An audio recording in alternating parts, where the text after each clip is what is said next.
Thanks for dropping by the channel today. I'm going to wax a little bit philosophical today. My topic is, why do we make music? You ever wonder why you make music? Most of us just do it without ever questioning it. What are our motives for doing this? What drives us to do this? What kind of insanity causes us to spend our time doing music? It becomes an obsession. It becomes a way of life. It becomes an ingrained part of your soul. And I just throw out a few reasons and figure I'd share with you some of the reasons why I do music. I got a little list right here beside me. I'm going to be kind of refer to that off and on. So the first thing is to express and create.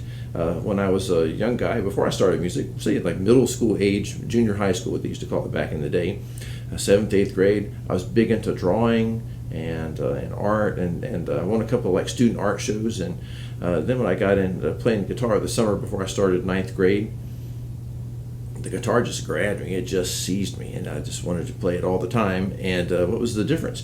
I think it was the immediacy of the reward you get from it. If you work on a piece of art, drawing, it's not until it's completed that you really feel a sense of satisfaction from it. And I found that immediate satisfaction from playing music, even just working on a song, was fun, interesting, challenging, and it kept me engaged during that time. So I think that's one of the reasons, the desire to create. Also, there's things I'd hear in my head, well, I wonder if I can find that on the guitar, and I would try to explore the guitar and find that, and ended up creating new pieces of music.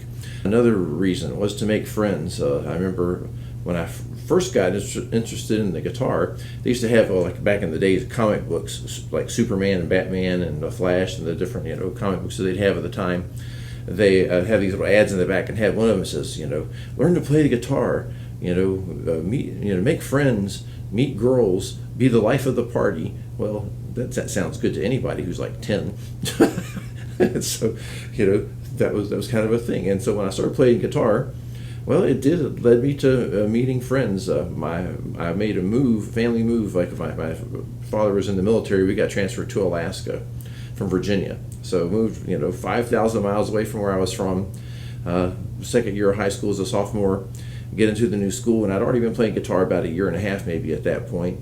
And I got invited to this it was a youth, like a church youth lock-in kind of thing, and we had like a youth activity, and one of the advisors of the youth program at this Methodist church up in Alaska had a guitar, so I started playing around with it, and they were playing some music on the stereo, and I was playing along with the songs, and people pull up another song and I'd play along with it, and they pull up another song and I'd play along with it. And anyway, it impressed some people, some friends, and anyway, those guys became my friends all through high school.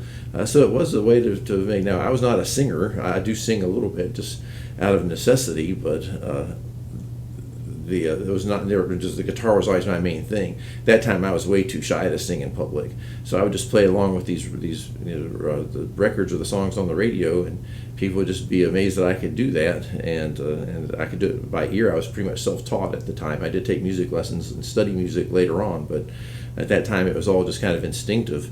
So it did help me make a lot of friends. Over the years, I've played in with groups and bands and things, and a lot of my friends have been musicians, and it's been a source of being able to have satisfactory relationships with a lot of people. It actually got my wife to like me because she thought I was a pretty boring person, and then I played guitar for the first time, and she was like, wow, maybe there's something to this guy. So 41 years we've been together, so it must have worked.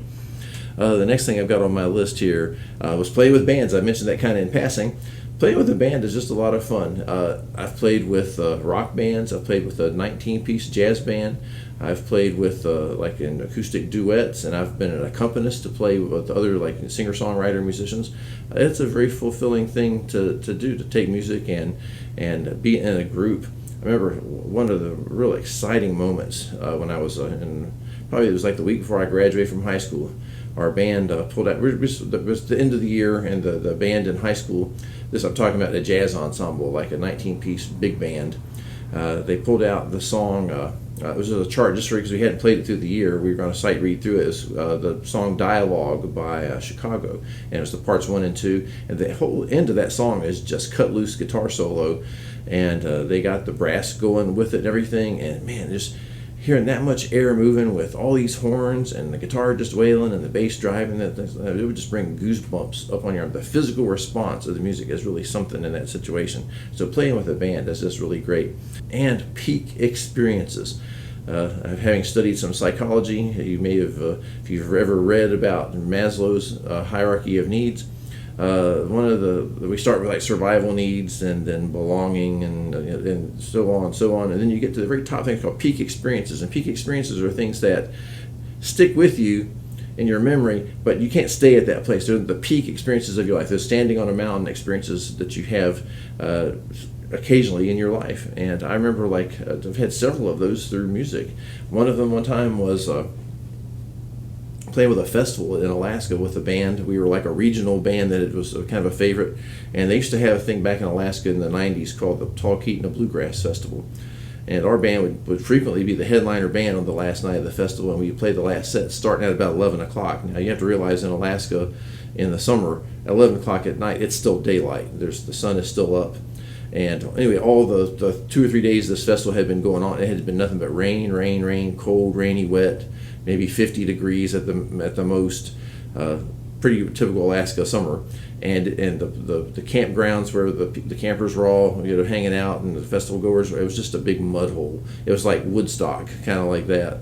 And anyway, as we were playing our set, it was pouring down the rain, and we were out there dancing away. They were not going to go away while we were playing because we were that good of a band, and people just really enjoyed us. And all of a sudden, in the course of our set, which is over an hour long, the clouds, the rain stopped, the clouds kind of parted, and this is in Talkeetna, Alaska, which is right at the base of Denali, or we used to be called Mount McKinley. It's the tallest mountain in North America. It's like a 20,000 foot tall mountain, and it looks bigger than Mount Everest because it stays in one place all by itself. It's not surrounded like other high mountains like Mount Everest is.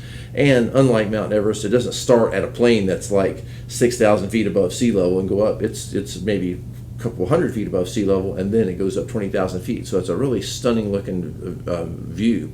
Well, nobody had seen the mountain for days because of the weather, and as we were playing, the sun was starting to set, and there's this gray overcast, and the sun came down between the layer of overcast and the ground and turned everything bright orange. It was surreal looking, just really, really crazy looking. And then when the sun got in there, maybe just the sunlight warmed up that little bit of it, but the rain stopped and the clouds just parted, and there was the mountain. And so the lead singer on the stage there, he's in the middle of the song, he just points everybody, goes, "Look!" Because we're facing the mountain, we can see it, and everybody turns around and sees the mountain and starts cheering.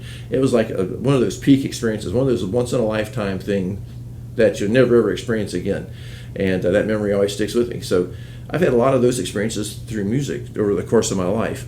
So music, the final thing I put down is that music can heal your soul. When you feel sad, when you feel blue, when you are alone, when your friends are far from you, or you've had a falling out with friends, you can take time with the guitar and you can find some peace and some solace. You can look inward.